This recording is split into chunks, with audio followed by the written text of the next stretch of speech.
Oh, the day before spring break at Clear Creek High School.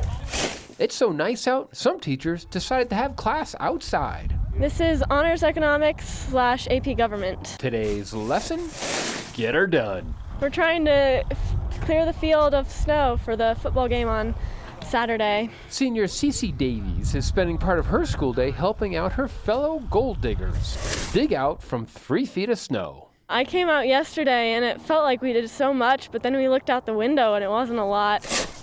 The shoveling started Wednesday, but the decision to host the game Saturday was made last night based on all the help they've been getting. Push comes to shove, our community's always been that way, that we come together and support our kids. It means the world to me that all these people are out here trying to help. Clay Robertson is on the football team and hasn't played a game in over a year. Snow is not going to stop him. It's very daunting, but it's well worth it. You would think plowing it might be easier, but they don't want to ruin their new turf. So 40 shovels later and lots of knee bending. Use your knees and your hips, right? But definitely getting our workout in. They hope to have the field ready by 2 o'clock Saturday. I think we gotta.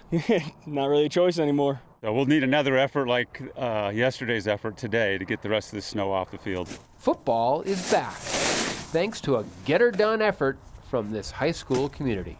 For 9 News, I'm Tom Cole.